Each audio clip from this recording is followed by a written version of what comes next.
Barack Obama stepped from the black limousine onto the smooth, pale stones of the palace forecourt. A breeze floated across the wide-open square, carrying faint echoes of history. He straightened his suit jacket and raised a polite hand in greeting. Around him, cameras clicked and flashed, capturing the moment that would soon fill newspapers and television screens. Yet for Obama, this was more than a photo opportunity. It was a homecoming of sorts to a place that had shaped his own beliefs about service, leadership, and respect. He moved with quiet confidence, his tall frame standing out against the neat rows of royal guards dressed in their dark uniforms and tall bearskin hats. Their faces were steady and still, eyes forward, hands clasped around the long rifles at their sides. These guards had trained for years to master their role. They understood that their silence was part of a story as old as the palace itself, a story that bound them to kings and queens. 2 wars won and lost, and to the ideals of duty that reached beyond any single nation.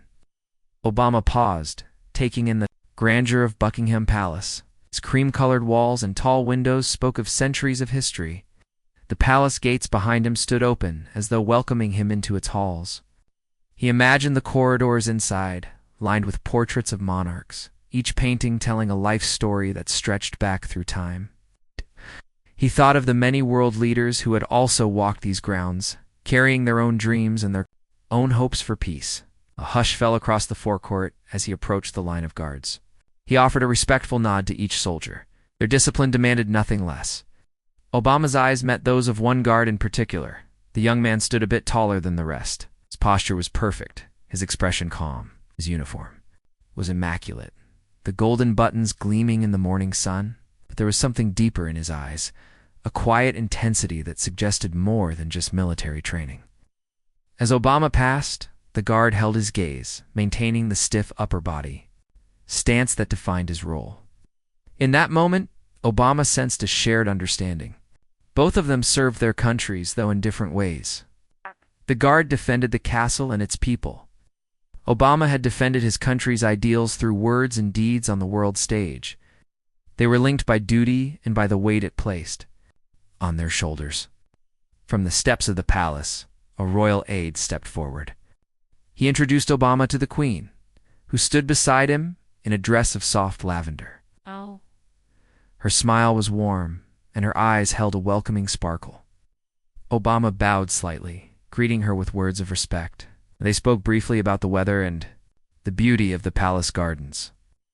Then, with a small gesture from the Queen, the tour began. Obama followed the group across the forecourt and into the palace's inner courtyard. The walls here were dotted with stone carvings and ornate details. The floor beneath his feet changed from smooth stone to a patterned marble that felt cool under his dress shoes. He glanced up at the high arched ceiling where sunlight spilled through a tall window, illuminating the space in soft, dappled light. As they walked, Obama felt a curious calm settle over him. He had traveled to many places around the world, but there was something different about this palace. It spoke of tradition and continuity. It reminded him of the ceremonies in the United States, where he had sworn his oath of office. It reminded him of the faces of the men and women he had met along the wave torrents, teachers and ordinary citizens who had placed their trust in him. The tour moved through a series of grand rooms. Rich tapestries covered the walls, depicting scenes of battles and feasts. Armors and swords gleamed under the soft glow of crystal chandeliers. Obama paused to admire a suit of armor that once belonged to King Henry. He imagined the weight of that metal and the courage it must have taken to wear it. He thought of the history it carried, a history of conflict and peace, of power held and power relinquished. Guards remained at their posts. Each soldier was a silent witness to the stories held by these walls. Obama noticed how their stillness framed the movement of the visitors. Their presence created a balance, the elegance of the palace against the steadfastness of those who guarded it. After they passed through the staterooms, the group emerged into the palace gardens. A sea of green stretched out before them. Manicured lawns rolled gently toward the horizon, broken only by clusters of rose bushes and ancient oak trees. The air smelled faintly of blooming flowers and fresh grass. Obama drew in a deep breath, letting the scent wash over him. He walked toward a marble bench that faced the gardens. The queen joined him, resting her hand on the stone. They spoke in low voices as the guard who had earlier caught Obama's eye approached quietly. The guard stopped a few paces away, still at attention. Obama paused in his conversation and turned his full attention to the soldier. The young man's face was calm, but his eyes held the faintest glimmer of emotion. He bowed his head respectfully. Then, in a voice so soft that only Obama and the Queen could hear, he spoke a few words. He said that his father had served in the U.S. Army during World War II. He described how his father had carried a small photograph of American soldiers through battles in Europe. He said the photograph gave his father hope and reminded him of the bonds between their countries. Obama felt a knot tighten in his chest. He remembered meeting veterans who had shared their own stories of sacrifice. He thought of the letters he had read from soldiers' families, each word a testament to love and loss. He thought of his own duties as president and the weight of making decisions that touched so many lives. The guard continued, telling how he, too, had carried the photograph hidden in a pocket of his uniform during his training at the Palace Guard School. He said each morning he recited a short prayer for all leaders who worked for peace. He spoke of hope and remembrance, of lessons learned from the past and hopes for the future. Obama's voice caught in his throat. He struggled to keep his composure. The Queen looked on with gentle understanding. The guard's words echoed in the quiet of the garden, filling the space with calm purpose. For a moment, time seemed to stand still. Then Obama gave a small nod and a soft smile. He placed his hand over his heart. He whispered, "My thanks." Queen offered her own words of appreciation to the guard. He straightened and fell back into formation, resuming his post without a flicker of doubt or hesitation. Obama turned back to the Queen. He spoke of the importance of stories and of the ties that bind people across oceans and generations. He said he would carry this moment with him always. He said how moved he was by the guard's honesty and by the reminder of service and sacrifice that lay beneath every uniform. The tour ended soon after, and they returned to the palace. But that brief exchange in the garden remained with Obama. Later that evening, in his private quarters, he wrote a note to the guard. He thanked him for sharing his story. He spoke of the power of memory and of the bonds between their nations. He sealed the note and left it with the palace staff, asking that it be delivered to the guard at dawn. In the quiet of the night, he reflected on the day's events, the grandeur of the palace, the calm dignity of the guards, and the unexpected connection that had touched his heart. He thought of the stories that remain unseen, carried in pockets, and memories waiting for someone to listen. In that moment, Barack Obama understood that true leadership is not only about speeches and ceremonies. It is about listening, honoring the past, and building bridges toward the future. And he knew that the words of one royal guard had reminded him of that truth in the most profound way. ChatGPT said Barack Obama woke early the next morning with the palace's soft light filtering through his curtains. He dressed in a simple gray suit and stepped into the corridor that led toward the private dining room.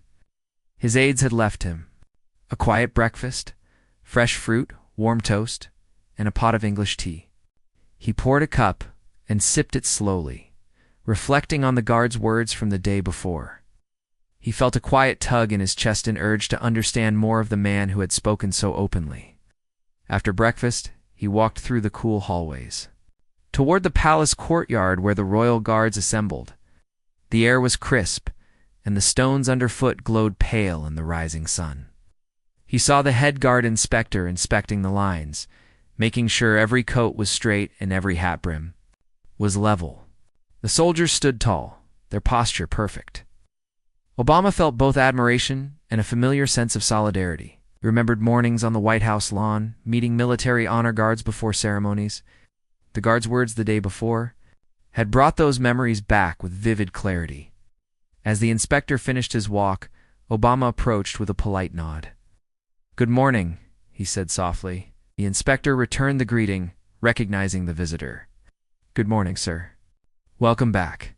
Obama smiled and asked if he might speak briefly with one of the guards who served in yesterday's tour. The inspector nodded and pointed toward a soldier standing near the palace gates. Obama walked across the courtyard. The guard was at ease.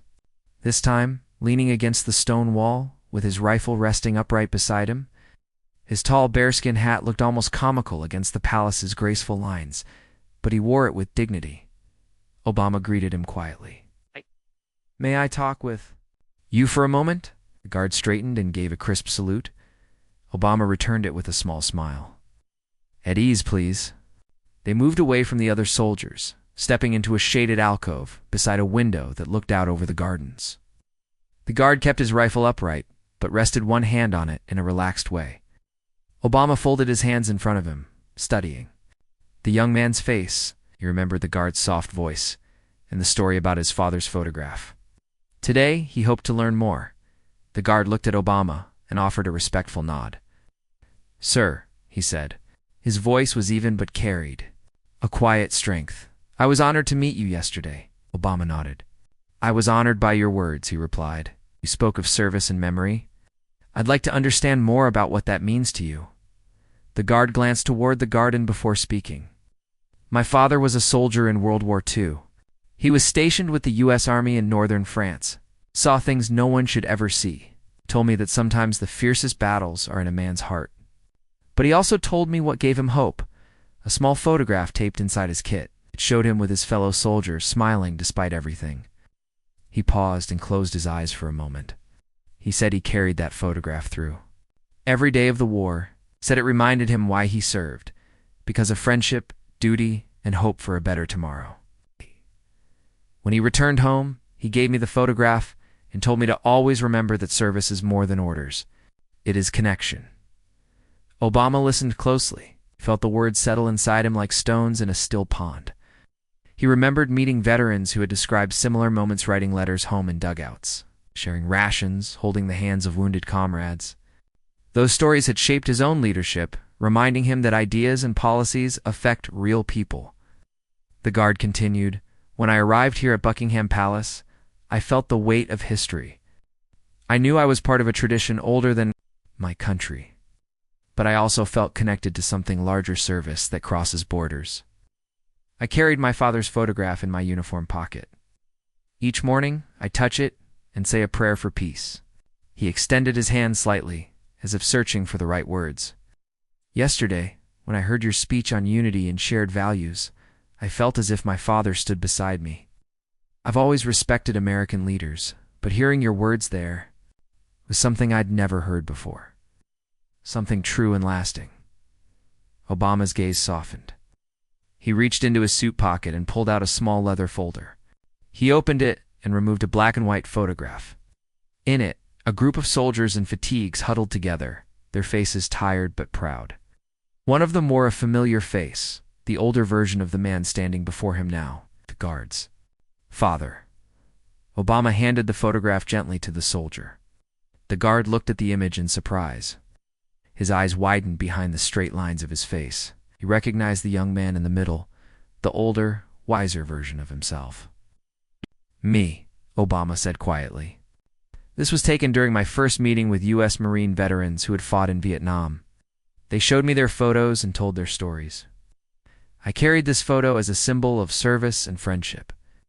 I thought my father would have understood its meaning." The guard studied the picture, his own expression unguarded for the first time. He felt a rush of emotion, pride, gratitude, and a profound sense of connection.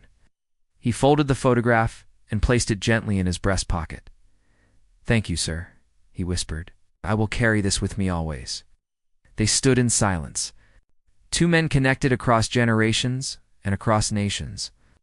Birds chirped in the garden outside, and a gentle breeze rustled the leaves of the trees. Obama placed a hand on the guard's shoulder, a gesture of respect and friendship rare in the protocols of state visits. The guard looked up, meeting his gaze. "You carry your father's memory with honor," Obama said, "and you carry our shared hopes for peace. Thank you for reminding me of what service truly means." The guard bowed his head. "And thank you for listening, sir." They returned to the courtyard together. Other guards stood at attention, rifles at their sides, faces unwavering. But now, when the guard who had spoken caught the eye of his comrades, They gave him a small nod of respect. He had shared a piece of his heart, and they honored him for it. Obama paused at the palace gates. He turned to the guard. "I'd like to present you with something," he said. He reached into his jacket and removed a small pin-a-silver eagle holding an olive branch in its beak, the emblem of the United States Army's Medal of Honor Society. "This is a token of respect from the United States for those who serve with honor and compassion. I'd like you to wear it on your uniform." The guard's eyes glistened as he accepted the pin. He placed it carefully on the lapel of his dark coat, just above the row of buttons. The silver eagle caught the sun and gleamed brightly.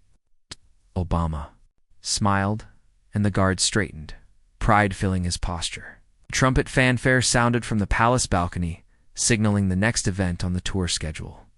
Obama and the guard exchanged a final nod. Then Obama stepped forward, ready to continue his visit, but he carried with him a renewed sense of purpose. He understood that moments of true connection could transform ceremonies into memories that last a lifetime. Inside the palace's great hall, Obama spoke to an audience of diplomats, royals, and scholars. He told them stories of shared sacrifice, of bonds between nations woven through history. He spoke of courage, friendship, and hope. And he spoke from the heart. Listeners leaned forward, captivated not only by his words, but by the authenticity behind them. After the speech, as he exited the hall, he saw the guard standing at his post, the silver eagle pin shining proudly on his coat. They shared a brief look to men connected by stories of service, by loss and by hope, and by the power of listening. That evening, Obama returned to his quarters and wrote a letter to the guard's commanding officer, requesting that the young soldier be recommended for a special commendation and acknowledgement of his bravery in sharing his story and his embodiment of the values they both held dear. He sealed the letter and placed it on his desk, where the palace staff would find it in the morning. As he turned out the light, he thought of the photograph, now safe in the guard's pocket, and of the pin that he would wear now as a symbol of unity. In that quiet moment, he felt grateful for the unexpected bond formed beneath the palace's ancient stones, a bond that would endure long after the cameras had gone and the ceremonies had ended. Barack Obama rose quietly with the dawn light slipping through the curtains. He dressed in a dark blue suit and walked down the long corridor toward the palace's back entrance. The air felt fresh and cool, and faint sounds of the city stirred. Outside, he paused at the door, took a breath, and stepped into the morning. Today, he planned to spend time in the palace gardens, away from formal events. He hoped to learn more about the royal guard who had spoken so honestly. He found the guard waiting by a Rotteran gate leading to the rose garden. The guard's bearskin hat stood tall above his shoulders, and his dark uniform contrasted sharply with the bright green of the grass. He gave a crisp salute. Obama returned it with a warm smile. "Good morning," he said softly. "Are you ready?" The guard nodded and led the way through the low gate. They entered a sweeping garden of neatly trimmed roses. Rows of deep red, pale pink, and creamy white blooms stretched on either side. A gentle breeze carried the scent of petals. Cobblestone paths curved around hedges, and marble benches stood beneath ancient oak trees. The morning sun cast long shadows, and birds flitted among the branches. For a moment, the palace's weight and history felt distant, replaced by simple beauty. They walked side by side along the main path. Obama noticed the guard's careful steps, the way he kept his back straight and shoulders square. Even in this peaceful setting, the guard held himself with disciplined grace. Obama admired that strength. "This garden is beautiful," he said. "Thank you for bringing me here." The guard dipped his head respectfully. "It is my honor, sir." They stopped at a marble fountain at the garden's center. Water gurgled softly as it spilled from a stone cherub's mouth into a round basin. Obama sat on the edge and motioned for the guard to join him. The guard stayed at attention, rifle held upright. Obama leaned forward and spoke quietly. "Yesterday, you told me about your father's photograph. This morning I want to hear about the prayer you said each day." The guard's eyes met the fountain's rippling surface before he spoke.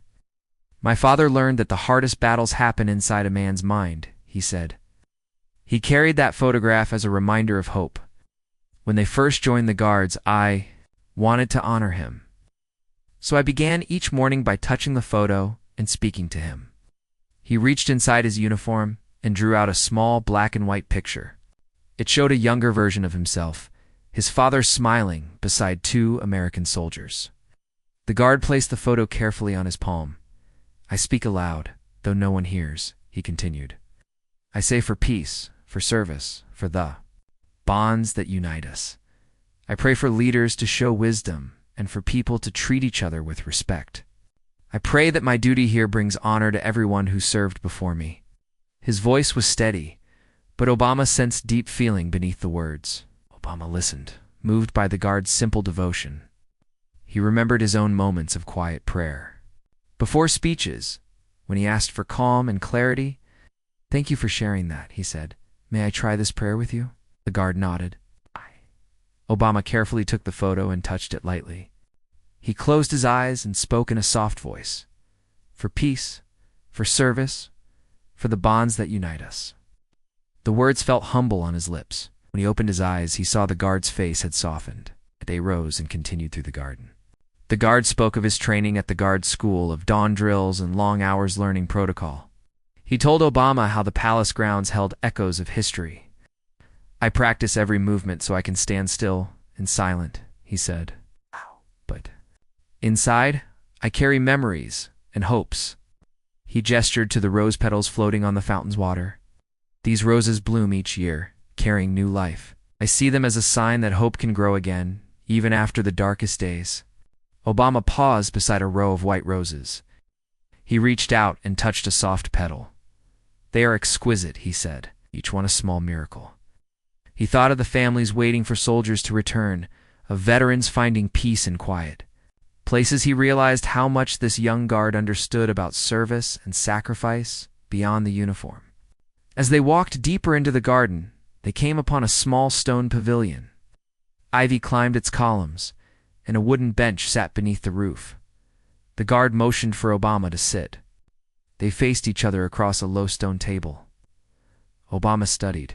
The young man's face-sharp cheekbones, steady eyes, and lips pressed in a thoughtful line. The guard spoke again, sharing memories of his childhood. He grew up near the coast, where winds blew strong and waves crashed against rocks. His father, once home from the war, taught him to fish from a small boat.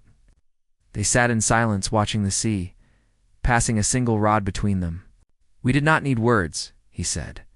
We shared trust. The guard's eyes brightened. My father said that trust is the foundation of all service. He said that without trust, no mission can succeed. Obama thought of his own journey. Into politics, how trust shaped relationships with allies and citizens. He remembered moments when trust was tested and when it was lost. He knew that leadership required earning and keeping that trust. He spoke softly. Your father's lessons are timeless. He left you a guide not only for service, but for life. The guard nodded. He reached into his pocket and produced a small notebook. He flipped it open to a page of neat handwriting. It contained lines from his father's letters home during the war, lines about courage, friendship, and hope. He held the notebook out to Obama. These are his words, he said. I carry them with me and write new lines each day. Obama accepted the notebook carefully and read a few lines. We stand together, even when we face the night alone. Tears stung his eyes. He returned the notebook and took the guard's hand in both of his. Thank you, he whispered. The guard looked away for a moment, composing himself. Then he returned Obama's gaze. Thank you for listening, sir. They rose and walked back through the garden. Obama carried the notebook and the photo. He felt a profound gratitude for this unexpected friendship. As they neared the gate, a palisade approached. Sir, the Queen awaits for the next ceremony. Obama nodded. He turned to the guard and said, I have one more request. Would you join me at the ceremony as my personal escort? The guard's eyes widened in surprise and honor. He bowed slightly. It would be my privilege, sir. Obama smiled. They walked side by side toward the ceremony area. The press and photographers raised their cameras, but the two men moved past them quietly, connected by shared history and respect. As they approached the line of royal guards, the young soldier slipped into formation, but this time his rifle rested at his side, and his posture held a gentle pride. Later that day, as Obama stood before an audience of diplomats and royals, he spoke of service not as a duty only for soldiers or leaders, but as a call for every person. He told them of the guard's prayer and his father's photograph, described how trust and hope bind people across nations. Listeners leaned forward, moved by his words. After the speech, Obama returned to the pavilion where the guard awaited. He handed back the notebook and photo. "Keep them safe," he said. "They are a treasure." The guard placed them carefully in his uniform pocket. Then he saluted. Obama saluted in return. That evening, Obama wrote a personal letter to the guard's family. He described the young man's courage in sharing his story and his devotion to service. He thanked them for raising a son worthy of such honor. He sealed the letter and gave it to the palace staff, asking for it to be delivered the next day. In the quiet of his suite, Obama reflected on the day's events. He thought of the rose garden's beauty, the fountain's gentle music, and the pavilion's shade. He thought of the guard's father fishing on stormy seas and the words that had guided both father and son. He realized that true leadership is built not only on policy, but on listening to stories, to memories, and to the quiet prayers of those who serve. He placed a photo of himself and the guard on his desk, a candid shot of them walking through. The garden, photo, and notebook tucked safely in the guard's pocket. He stared at the image and felt a swelling pride. In that moment, he knew that the story they had begun together would last far beyond his visit. It would live in every sunrise, prayer, in every quiet act of service, and in every bond of trust he carried home with him. In the soft glow of early morning, Barack Obama walked through the palace gardens once more. The dew still clung to the grass, and the air smelled of earth and rising sun. He followed the winding path past the marble fountain and rows of roses that had greeted him on earlier days. Each step felt quiet and reverent, as if the garden itself were holding its breath. At his side, the royal guard who had shared his story moved with careful precision, yet there was a gentleness in his stride that matched the calm of the morning. They passed hedges trimmed like green walls, and statues of ancient kings that watched over the grounds. Birds sang clear notes in the trees above them. The guard kept his rifle slung at his side, but his focus was on the path ahead, Obama thought. Of the stories the guard had told, of a father's photograph carried through war, of prayers whispered at dawn, of letters written by candlelight. He felt gratitude swell in his chest for the trust the young man had shown. As they neared the far end of the garden, the path narrowed. Tall hedges arched overhead, forming a natural tunnel of leaves. Light filtered through in dancing patterns, and shadows shifted as the breeze moved the branches. Obama reached out and touched a leaf, gently. He felt the thin line between ceremony and solitude, between history and personal memory. The guard paused beside a low stone wall that overlooked a quiet pond. Lily floated on the water, and koi fish glided beneath the surface. Obama stopped, taking in the scene. It was a place of reflection, hidden away from the main garden paths. The guard stood at attention, but Obama sensed he was waiting for something more than protocol. Obama turned to him. "This place is peaceful," he said. "Thank you for bringing me here." The guard dipped his head, his tall bearskin hat casting a long shadow on the stone. "I hoped you would find it a place for thought, sir," he replied softly. "It helped me in my training to remember why I stand guard." They stood side by side, looking out over the water. Silence stretched between them, filled only by the soft sounds of nature. Obama thought of the weight of leadership, of decisions made in rooms far from such quiet places. He thought of the families waiting for soldiers in distant lands, of young men and women carrying memories like burdens on their backs. After a moment, the guard spoke again. His voice was steady, but carried a hint of emotion. "Yesterday, when I told you about my father's photograph, I wasn't just sharing a memory, I was sharing a part of my heart." He paused, gathering his courage. "You heard me? You understood?" The guard's eyes met Obama's. In them, Obama saw hope and vulnerability woven together. Obama felt his own emotions stir. He thought of the photograph the guard had shown him, a young soldier standing proud beside his comrades. He thought of the notebook filled with letters, of prayers whispered before dawn. He placed a hand over his heart. "Thank you," he said, his voice catching. "Thank you for trusting me with your story." The guard nodded, his posture unwavering. Yet his eyes glistened slightly. "It was not easy to speak," he admitted. "We guards are taught to stand silent, to keep our feelings hidden. But I felt that you would listen."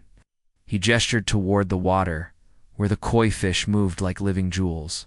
This pond, this garden, felt like the right place to speak. Obama swallowed hard, the words feeling heavy on his tongue. He remembered moments during his presidency when he spoke of hope and unity, when he asked the world to believe in common bonds. He had delivered speeches in grand halls, but here, by a quiet pond in an old palace garden, he felt the true weight of those words. As if sensing Obama's struggle, the guard stepped closer. He removed the small photograph from his pocket and placed it gently in Obama's hand. The image was familiar, the father's face with its strong jaw and kind eyes. The same soldier, decades earlier, standing in a dusty field in France. Obama looked up, tears gathering in his own eyes. "I will keep this safe," he whispered. The guard stood at ease now, his rifle resting lightly against the stone wall. "My father would be proud," he said. His voice was calm, but Obama noticed a tremor beneath the surface. The guard offered the photograph as a gift of gratitude and of vulnerability. Obama folded the photograph and tucked it into his own pocket. He placed a hand on the guard's shoulder, a rare gesture of warmth. "Your father's courage lives on through you," he said, "and you have shown me courage today." The guard bowed his head in respect, his straight posture softened by emotion. For a moment, they remained like that two men from different worlds, united by service and shared memory. The pond's calm surface reflected the sky and the arches of the hedges, as if the garden itself bore witness to their bond. Obama's usual composure gave way to a quiet break in his voice. He closed his eyes and took a deep breath. "I never thought I'd find myself moved to tears by a guard's words," he said softly. "But here I am." He opened his eyes, looking into the guard's steady gaze. "I've heard many speeches, seen many ceremonies, but I've never heard anything like what you said." His voice cracked as the emotional weight pressed on him. The guard watched, silent and respectful. Obama took a step back, placing both hands over his heart. He swallowed, fighting to hold back tears. The guard offered a small, encouraging nod. Around them, the garden remained still, as if waiting. A single bird called from the hedges, and the koi fish glided beneath the lilies without disturbance. "You reminded me why we serve," Obama continued, his voice thick. "You reminded me of the power of stories and the bonds that cross oceans. You reminded me that beneath every uniform is a person with hopes and memories." He paused. A single tear rolled down his cheek. The guard, though trained to show no emotion, allowed a flicker of understanding in his eyes. Obama placed a hand on the guard's forearm. "I promise to carry your father's story with me," he said, "and to share it whenever I speak of hope and unity." The guard's chest rose and fell with a deep breath. He stood straight, his own eyes bright. "And I promise to continue this tradition," he said. "To share these stories when I can, so that service means more than standing still." They stood together in silence for a few moments more. Obama recovered his composure, though his eyes remained soft. The guard replaced his rifle in the ready position and returned to attention. Obama straightened his own jacket and stepped back. As they left the pond and retraced their steps through the hedged tunnel, Obama felt a renewed sense of purpose. He thought of the long road ahead, meetings, speeches, audiences, waiting to hear his words.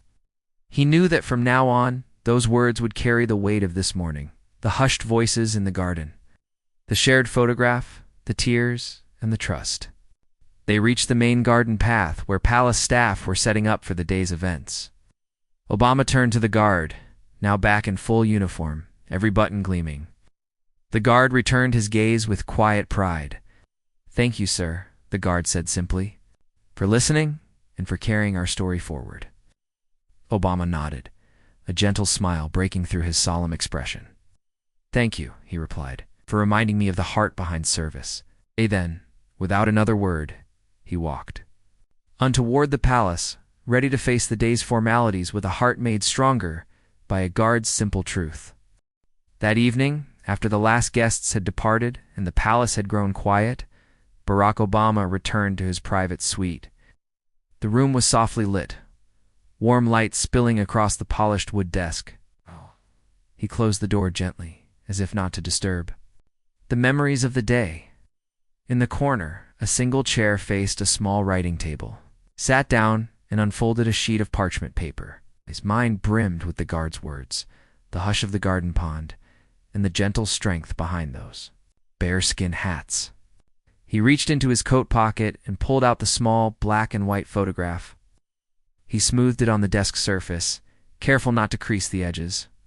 The soldier's father, young and brave in uniform, looked back with steady eyes. Obama thought of how many unseen faces like that had shaped history. He dipped his pen into ink and began to write. His hand moved slowly, each word chosen with care. "Dear Sergeant Thompson," he wrote, using the guard's family name. "Today I had the honor of meeting your son at Buckingham Palace. Shared with me your father's photograph and the prayers you recite each morning. His words moved me deeply. They reminded me that service is more than ceremony. It is connection, memory, and hope carried in quiet moments." He paused, reflecting on the guard's promises. Then he continued, "Thank you for raising a son whose devotion honors both our countries. His courage in sharing his story speaks. To the best of humanity, I carry his father's photograph with me now, and I carry his prayer in my heart." He signed the letter Barack Obama and folded it neatly. Next, he took a small velvet box from the desk drawer. Inside lay the silver eagle pin, the Medal of Honor Society emblem he had given to the guard. He opened the box, its soft lining. Cradling the pin like a jewel, he slipped the pin back into its place and closed the lid. He wanted the guard's family to have a token of gratitude, something they could display as proof of a moment that mattered. He placed both the letter and the pin into an envelope addressed to Sergeant Thompson's family home. He wrote the address in careful script, then sealed the envelope with a simple sticker of the presidential seal. He rang the bell by the desk. A palace aide answered promptly. "Would you please ensure this is delivered to the guard's family?" he asked. The aide bowed and took the envelope. Obama nodded his thanks. With that task complete, he stood and walked to the window overlooking the courtyard. The moon shone pale over the palace walls, and the royal guards still stood at their posts, their dark silhouettes stark against the stone. He thought of the young man who had become his friend during this visit. He imagined the guard standing tall at dawn, touching the photograph and offering his prayer once more. Obama turned from the window and wandered to the small sitting area. A low sofa faced a table holding tea and fresh fruit. He poured himself a cup and sipped the warm liquid, feeling its quiet comfort. He thought of the garden roses, of the koi beneath the lilies, of the pavilion's cool shade. He replayed each step of the journey and felt a deep gratitude for the simple human bond that had grown here. He took out his phone and composed a short message to his wife. It read, "Michelle, today I met a royal guard who shared his father's photograph in daily prayer. It moved me to tears. We spoke in the garden pond. I gave him a pin. It was a reminder that service lives in stories." He sent the message and smiled, picturing her reading it back home, understanding the power of such quiet moments. The palace remained silent around him. He closed his eyes and leaned back on the sofa. He let the stillness settle in his mind, like the final notes of a song hanging in the air. He thought of peace and unity, of connections that span oceans and generations. He thought of the guard's promise to share his story and of Obama's promise to carry it forward. As sleep began to draw him, he rose once more and walked to the desk. He picked up a small notebook he had used during the visit. On its cover was the palace crest. He opened it to a blank page at the end and wrote a few lines. "Here lies a story of duty and hope. May it inspire leaders and citizens alike. May we all carry each other's memories in our hearts." He closed the notebook and placed it beside the photograph. Before lying down, he He shut off the lamp beside the bed. The room dimmed, leaving only the moonlight and the faint glow of the city beyond the windows. He slipped under the covers and closed his eyes. Images of the guard's face drifted through his thoughts, the steady gaze, the soft voice, the tear that had glistened when they stood by the pond. In the morning, he would continue his duties, meeting with ministers and scholars, giving speeches, and attending ceremonies. But he knew that this quiet night in his suite would remain one of the most meaningful moments of his visit. He felt a calm confidence, a certainty that stories like this could change hearts and build bridges. At dawn, the palace staff would deliver the letter and pin to the guard's family. They would find the envelope on their doorstep, sealed with a seal they might not fully understand at first glance. Inside, they would read of their son's courage and their father's legacy. They would hold the pin a symbol of international respect and know that their family's story had crossed continents. As he drifted into sleep, Barack Obama dreamed of gardens, of dew on petals, and of conversations carried on the breeze. He dreamed of soldiers and statesmen finding common ground under hedged tunnels of leaves. He dreamed of photographs held close to the heart and prayers whispered before the world awoke. And he dreamed of a future where every guard, every soldier, and every citizen could find in each other's stories the reason to stand with hope.